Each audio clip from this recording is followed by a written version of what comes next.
thanks to all of you for joining me today. This little collection is sort of an accident. I've always been interested in Antarctica, and particularly Australia's contribution to Antarctica. But along the way, I was always fascinated by the covers from Campbell Island. And so whenever I saw one, I sort of picked one up. And I never kept track of it very well until COVID arrived. And of course, we've got a lot more time on our hands and we can organize our collections a little better.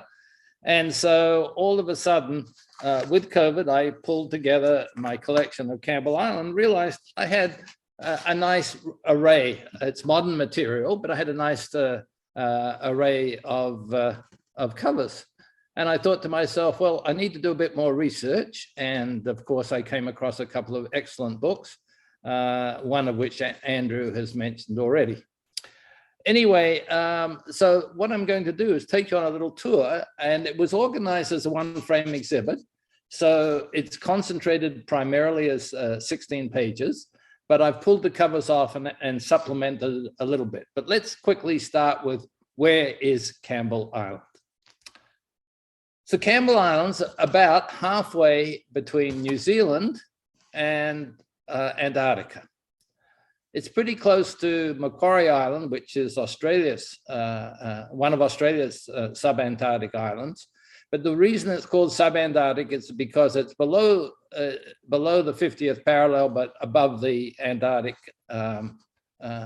circumference. Here's Australia over here to just get some idea that Australia's nearby. So we have a bit of an idea where it is. There are other islands around there. Just to give you a little idea of the geography, Campbell Island is here. Now, this is the ridge line, where the Pacific plate is hitting the Australian plate. So this is the ridge line, the volcanic ridge line that goes up through New Zealand, and the reason why New Zealand has so many earthquakes and so on. Macquarie Island is on that ridge line.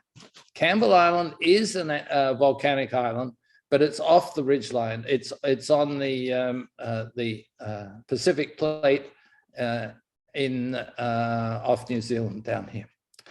It looks, the island, as you can see, it's about little over 100 square kilometers, 52 degrees south.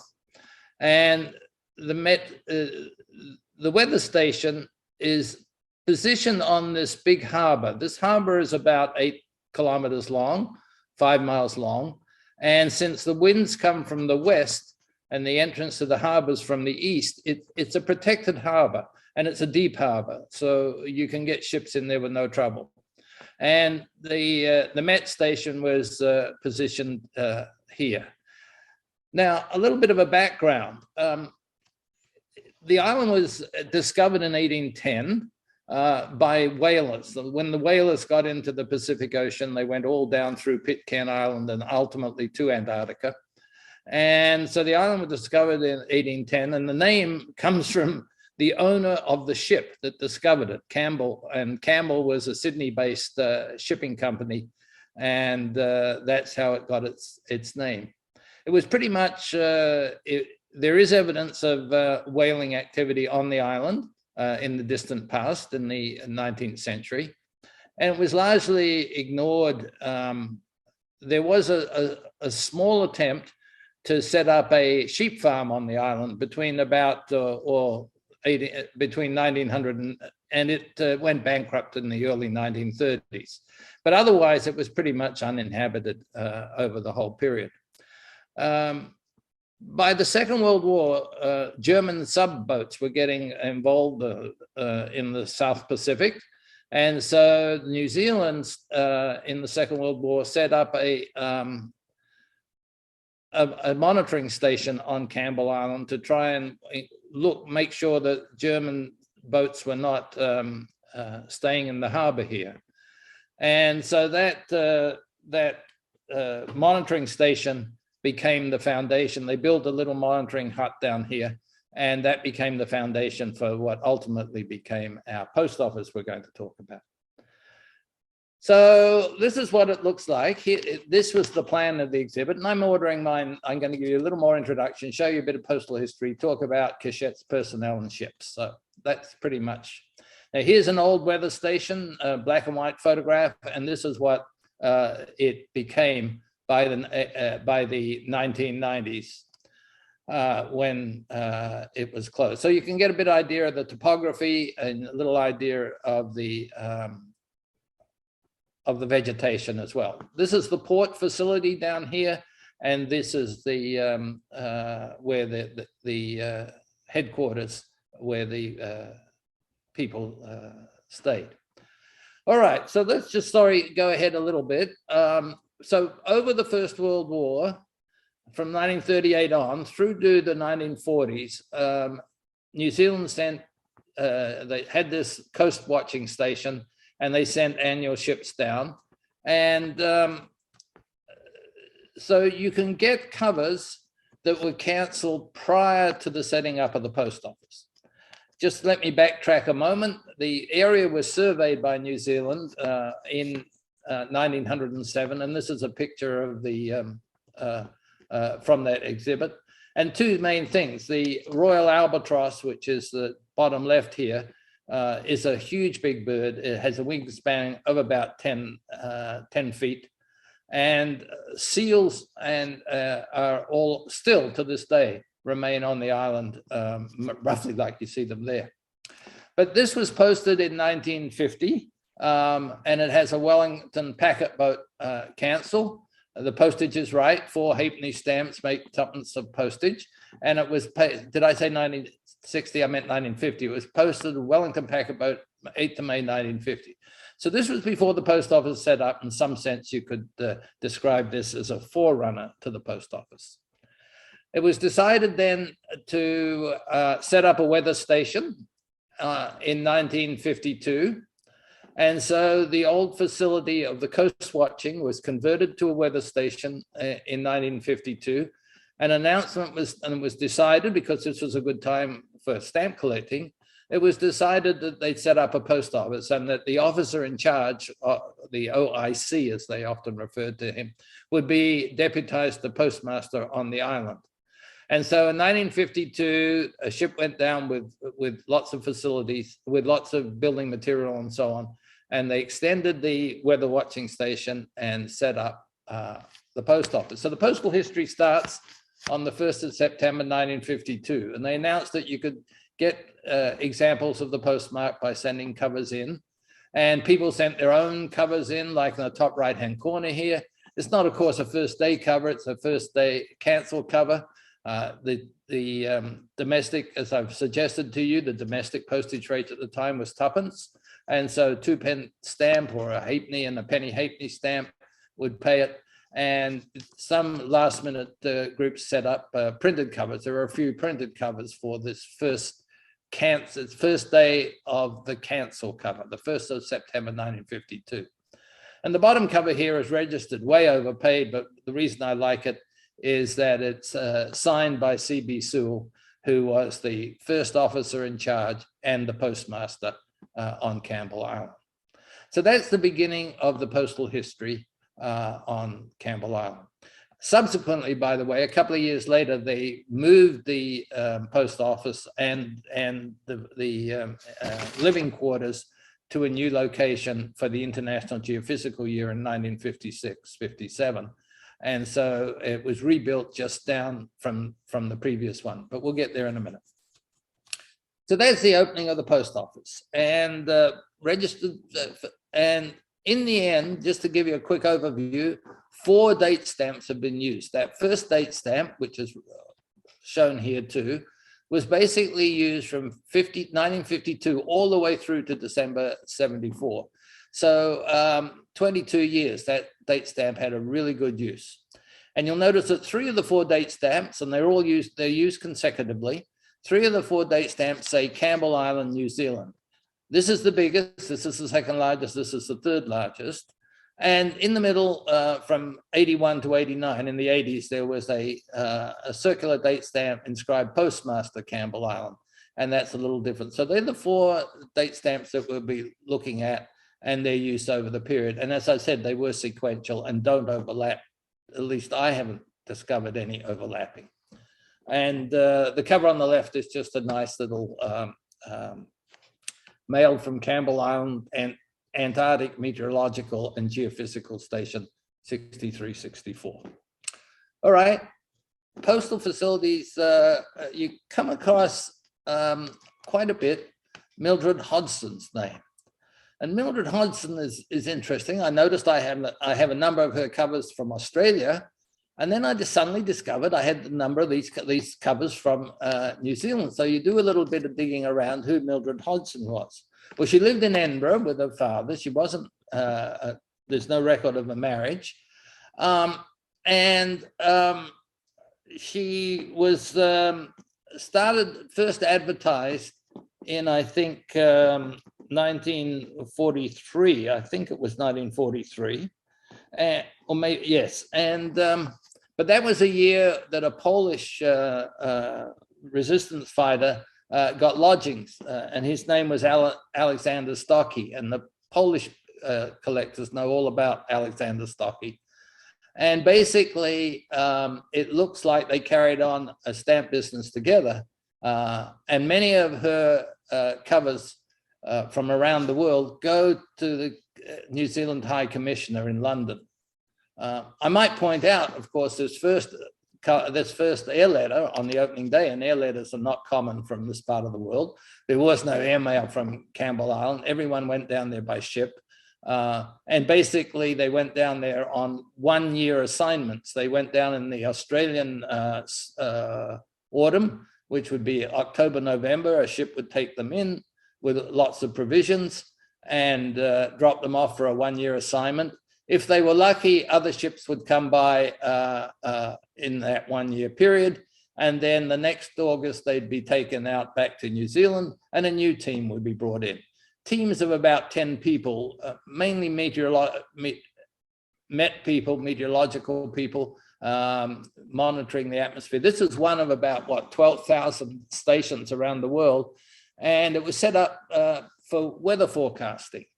And it was very important to, particularly once the International Geophysical Year was established in 1955-56. And of course, the US set up a deep freeze air landing strip on Antarctica at McMurdo Sound. Weather forecasts were very, very important. And this is a very windy part of the world. And so a good weather forecast was very important. So this is why it was set up. But back to Mildred Hodson. This air letter wasn't going to be flown out. It was going to be taken out by ship. But it shows a lack of awareness because there are no polar bears in the Antarctic. There are penguins in the Antarctic, but not polar bears. And of course, the reverse is true in the Arctic. So not only does Miss Hodson make a nice little side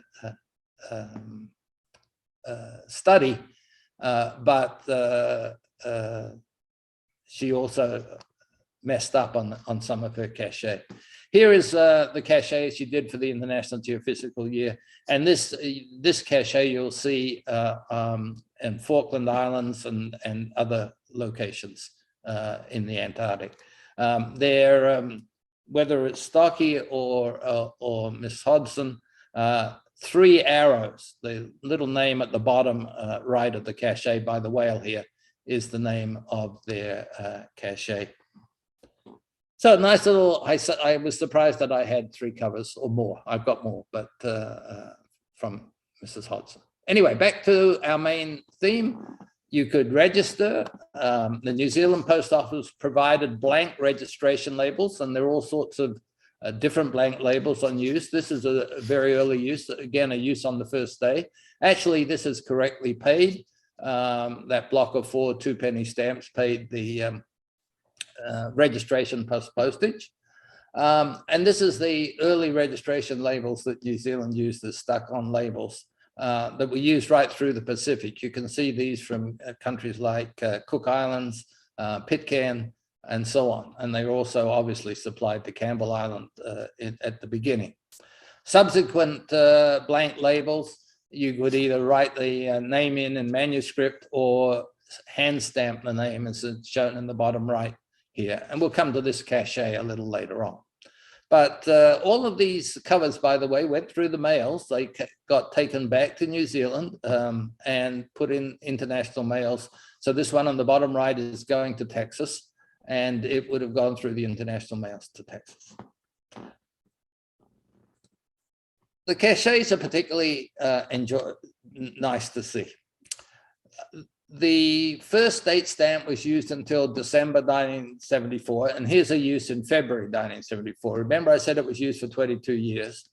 And this is a hand stamp for the 73, 74. So they would have gone down in October or November 73 and gone through the deep winter. Remember, that time of the year is deep winter in the Southern Hemisphere, into the following spring of 74 and summer of 74, and then come home afterwards. These two hand stamps appear on quite a few of the items coming out of Campbell Island. As I said, the officer in charge was also deputized as the postmaster, but they made up hand stamps in New Zealand, brought them in to use them, and they had a lot of fun putting hand stamps on the mail. And so this is a particularly important hand stamp. I'll show you why in a moment, Campbell Island, New Zealand. And here it shows the Royal Albatross and elephant seals, as I suggested to you. They're the two main inhabitants of the island. Top right-hand corner is the first day of use of the second circular date stamp, slightly smaller than this first one, and another cachet with a map of Campbell Island. And that cachet is in purple, the one below it is in black. And again, it comes from 1975, from the 75-76 season. And the officer in charge, OIC for officer in charge, was Peter Eddy, and he signed it. So that's the transition from the first to the second circular date stamp. This is the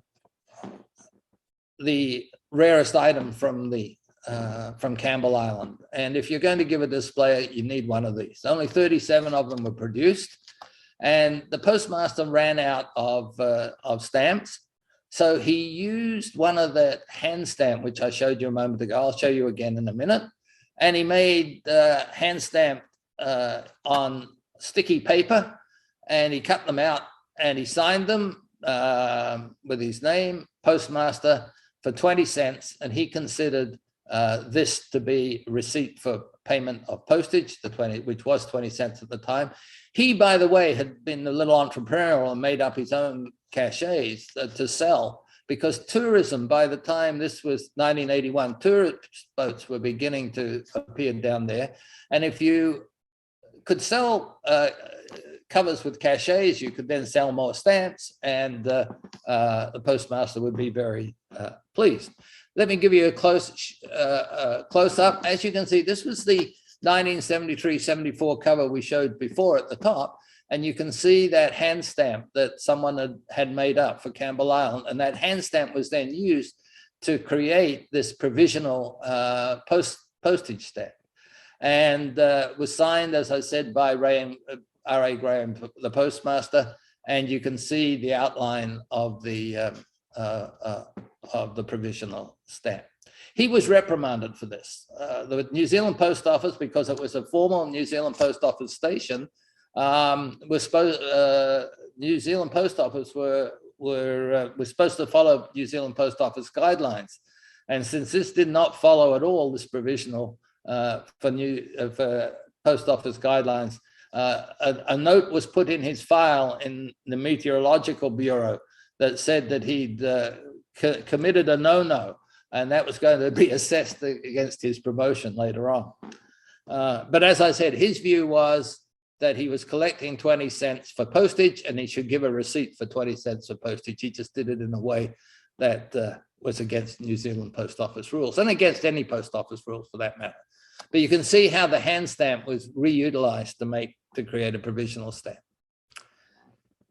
Well, moving on, I mentioned this cachet before, but this is the third date stamp, the one that says postmaster at the top with Campbell Island on the bottom. Actually, that's an illegal at the time, and I think even today would be an illegal hand stamp, because you're not supposed to have the name of any person on a hand stamp. Remember, the others just said Campbell Island, New Zealand, and that was sufficient for a circular date stamp. But the third circular date stamp, actually used in the 80s, actually had Postmaster Campbell Island. And here's some examples of that use. As you can see, there is this cachet that's going to come roaring up again in a little while. And this cover is signed by M.R. Wilson, who was the officer in charge. And this one was signed by Morrow, who was the officer in charge. And that's fairly common. This cover went to West Germany, and so these were going through the mails. So this is a third circular date stamp, and there it is used again. And this is, as I was suggesting to you, tourist vessels were beginning to be part of the scene down there by the 80s, late 70s and 80s. And so this was the sailing vessel Tradewind, and this is a big Cinderella sheet that was used with their cachet over here, and the third circular date stamp used on a New Zealand imprinted envelope. And by the time the Tradewind came back, the fourth date stamp was introduced in October 89. So this is January 89. And so when it came back in the 89-90 season, the fourth date stamp was in use. And again, it says Campbell Island, New Zealand on it, but it's a slightly smaller than the previous Campbell Island, New Zealand date stamp. So now I've shown a use of all of the Campbell Island date stamps. And this was the third one, and this is the fourth one. So let's move on to that cachet. This is a wonderful cachet, I think. It shows penguins and seals doing the weather collecting, and somebody had a lot of fun doing it. And it's called the Poppleton Cachet because it refers to Philip George Poppleton, who was the officer in charge in the year that it was introduced in 1960. This cover is dated 24th of October 61, so it's been in use and was left down there to be used. But this is an inwards cover to him. Philip George Poppleton, Chief Librarian, Structural Engineer, and Boss Man at Campbell Island.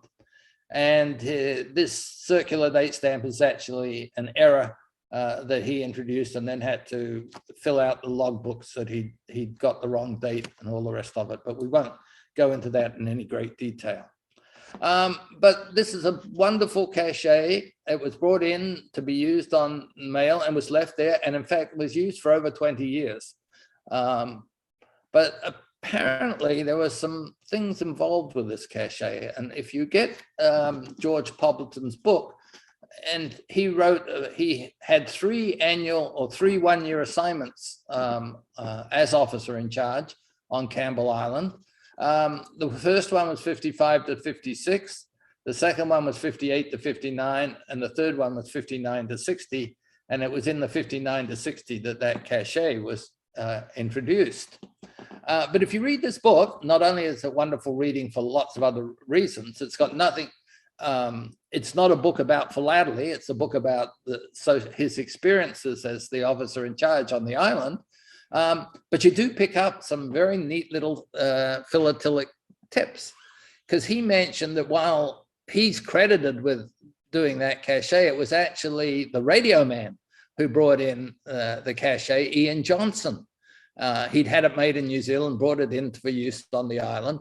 And in fact, it created quite a stir because, and let me go forward, because it created quite a stir because, and let me go back, sorry, because it said New Zealand Antarctic Research Station. Well, they're not on Antarctica, they're in sub-Antarctica. So the New Zealanders that were on the Antarctic Research Station, Scott Base on Antarctica, actually objected to this cachet, all done in good humor, of course. And they said, well, it should be a it should say sub-Antarctic. So number one, I learned that it was because of the complaints by the people on the mainland of Antarctica that this cachet got changed. And number two, I learned that in fact the cachet was from the radio guy, Ian Johnson. And here's a QSL card, an amateur radio card from Ian Johnson when he was there in 1960, 31st of August 1960. And here's the example of the original cachet, which said New Zealand Antarctic Research Station. And here's the subsequent revised cachet, which says New Zealand Sub-Antarctic Research Station. So it was fun to glean these little bits of information out of Poppleton's book. Now, they thought that they had been given all QSL cards, all amateur radio cards, the first two letters refer to usually the country, but the region. So ZL is actually New Zealand's call sign. 4 refers to a location, usually a geographic location in the country. 1 would be the North Island, 2 would be the South Island of New Zealand, and so on. So 4 was assigned to Campbell Island. And then the letters at the end refer to the unique identifier for the radio person operating that QSL frequency. Often the initials, by the way. These are not Ian Johnson's initials.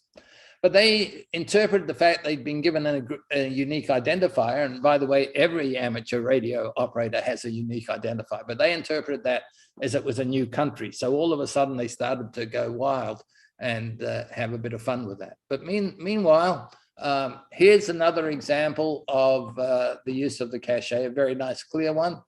And this was, again, another one of the covers they had printed up to sell to tourists who came by the island. And this one is in the third period with the postmaster, 1984.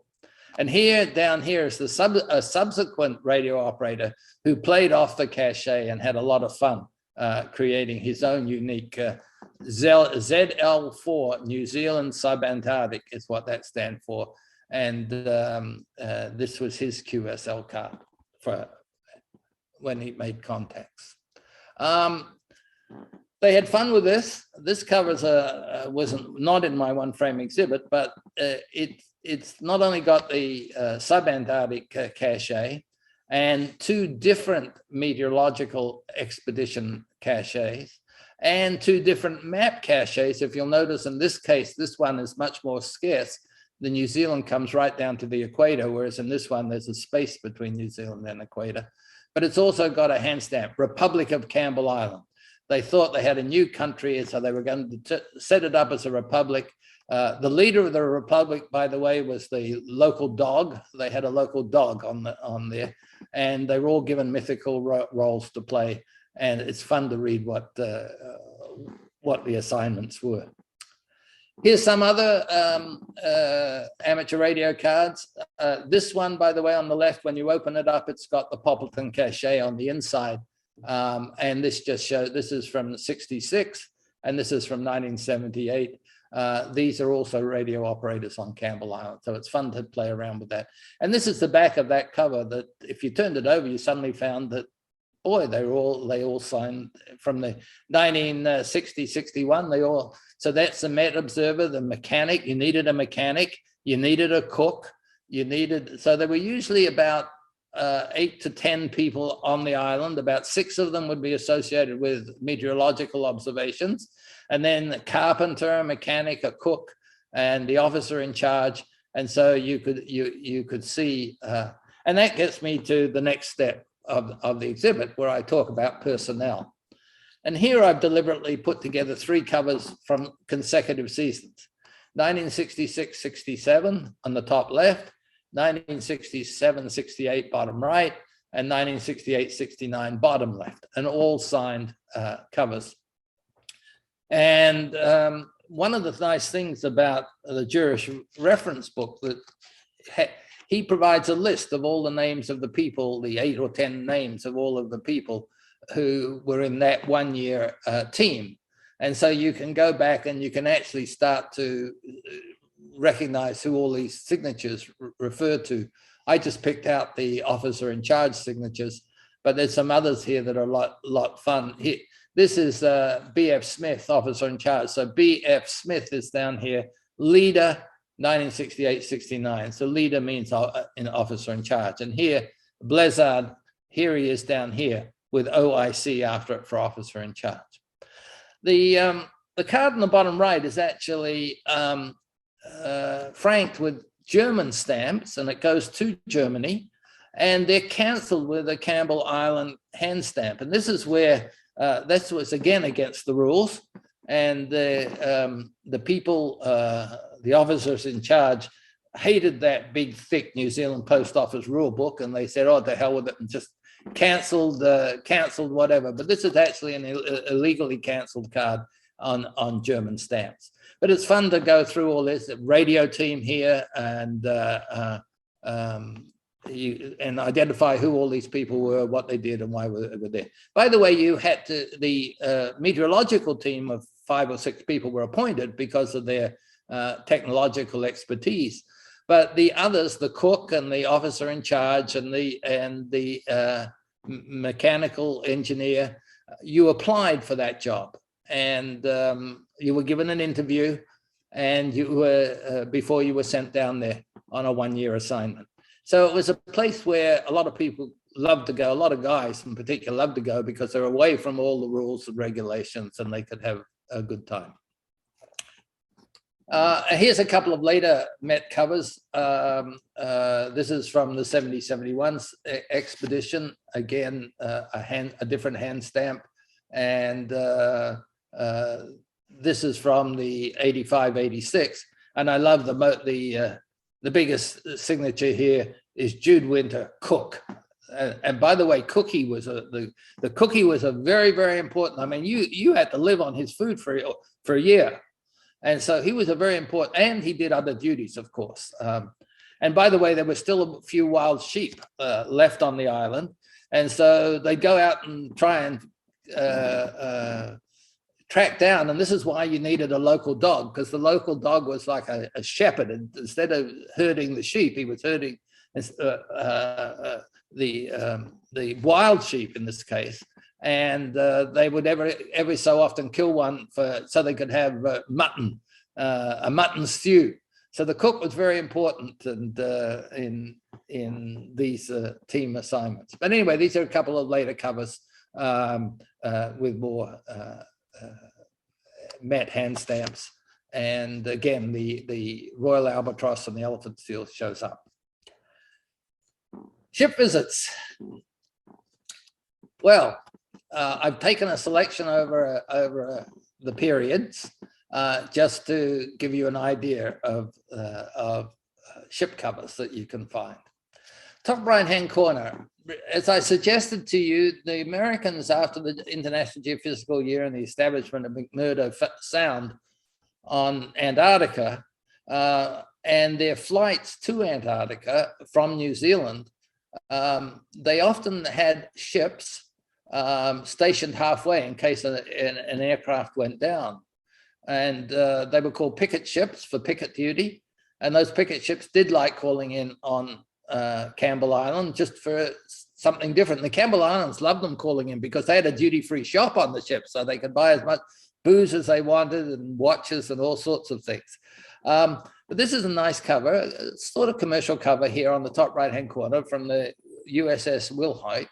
And again, referring to Poppleton's book, I got an extra little understanding. Not only does it have the first cachet, New Zealand Antarctic, well, why would a US ship have the New Zealand Antarctic cachet? Well, it turned out that on the changeover in October, the ship coming down with the new team to change over, remember this is 1960, so Poppleton's still on the island as the officer in charge.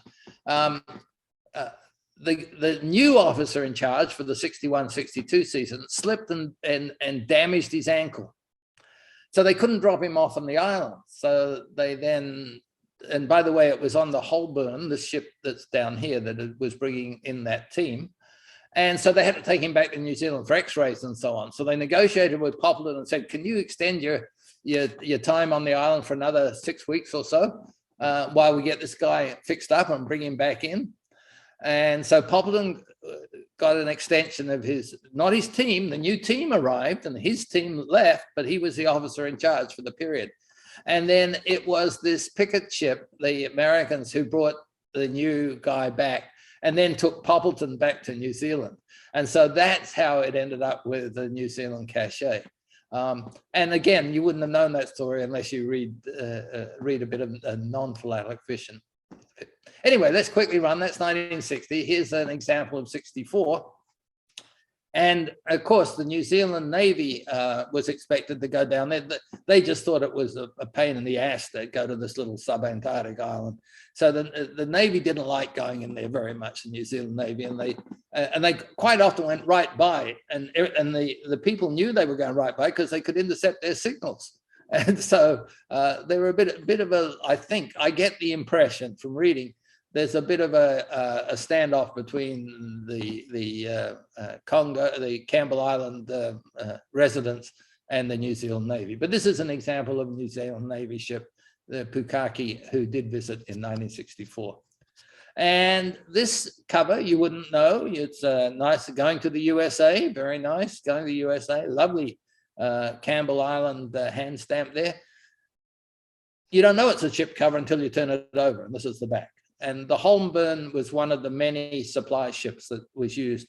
In fact, in 1952, it was the motor vessel Holmburn that brought the first group in to populate Campbell Island, the weather station. And it came back many times subsequently. It was hired as a supply vessel for the sub-Antarctic islands, including Campbell Island. So that's 60, 64, and this one down the bottom, I think was, I do have the number here, it doesn't really matter. It's 1970, that one.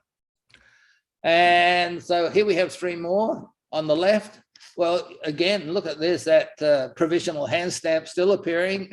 They don't throw them out, they put them in the drawer down there, and this one's been around. But a new hand stamp that I hadn't seen before, posted on board. Ha ha. So you turn it over, and a cousin of the Holmburn, the ship, the motor vessel Holmdale, was the supply ship that year, but its hand stamp's actually on the back. You don't notice that, you don't know that until you notice posted on board. Here, of course, Campbell Island Resupply was a beautiful cachet. I love that one. And to the bottom here, mail delivery by the motor vessel from Campbell Island, sub-Antarctic. And this is in the third period. And again, this little cachet keeps showing up all over the place. But there's a quick look at the formal vessels, but as I suggested earlier on, we started to get tourist vessels. And the Lindblad Explorer was one of the first, and it came down in 1971 and spent a few days on Campbell Island. And this is a postcard mailed to the USA on the last day of the Lindblad Explorer's February 71 visit. And just let me remind you, I mean, we're sitting in Toronto here where there's snow outside. February in Australia on the Southern Hemisphere is beautiful weather, right? And that's if Campbell Island has beautiful weather. In general, it has a lot of wind, but it's summer, it's midsummer down there. So that would be the time the tourist ships would visit.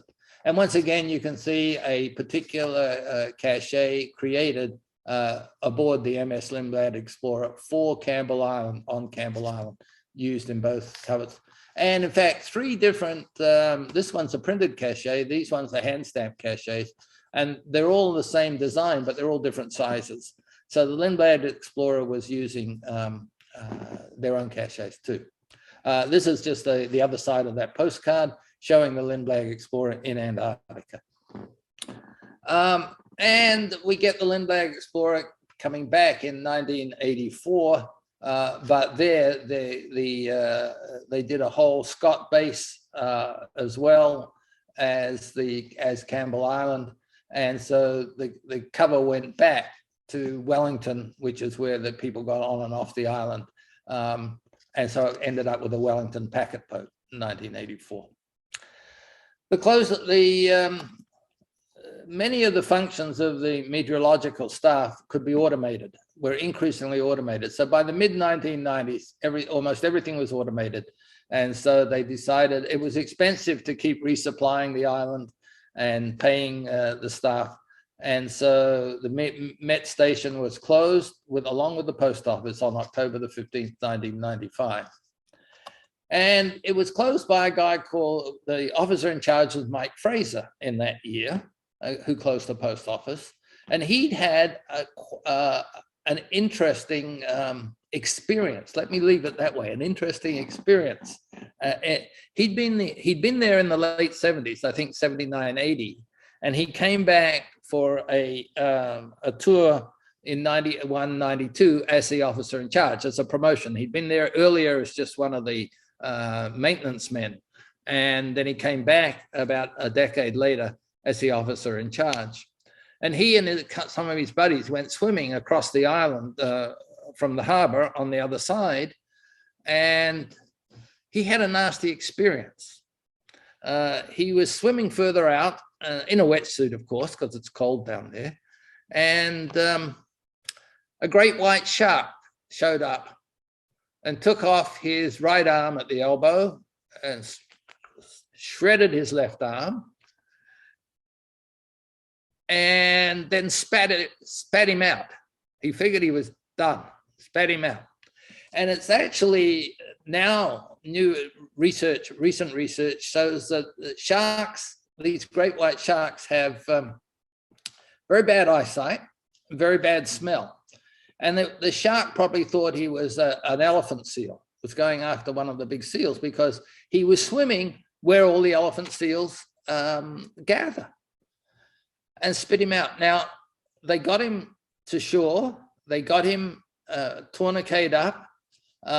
They had very, very limited medical supplies, but they did have training.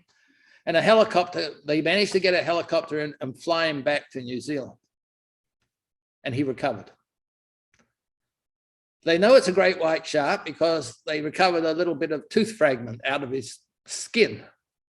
And at that stage, it was believed the great white sharks never went in water that was this cold. That attack then blew that assumption out of the window. And everyone now understands that great white sharks go much further south into Antarctica than ever before. Mike Fraser's still alive. The reason that I know that is it turned out he was the bookseller of the Poppleton book that I ordered from New Zealand. Finally, after it was closed, there's been some visits. You have to get permission to visit. Radio groups go down there if they can get permission. And this is just, again, a cover cancelled in Wellington, New Zealand, that shows the this particular group that went to visit in 1999. This subsequently, the sheep and have been eradicated. Rats have been eradicated now. It's now a UNESCO World Heritage Site because it's the few places where the royal albatross, the biggest albatross in the world, nests there. And also it's a nesting site for 9 different types of penguin, and which are small colonies, not big colonies like in the Falklands, and also for elephant seals. So it's now a World Heritage Site. And unfortunately, they found asbestos in the old buildings. So they're now having to take down the old buildings and make sure that people can't stay in them anymore. So there's my little fun trip to Campbell Island. I had a ball putting this together, and I hope you've enjoyed it.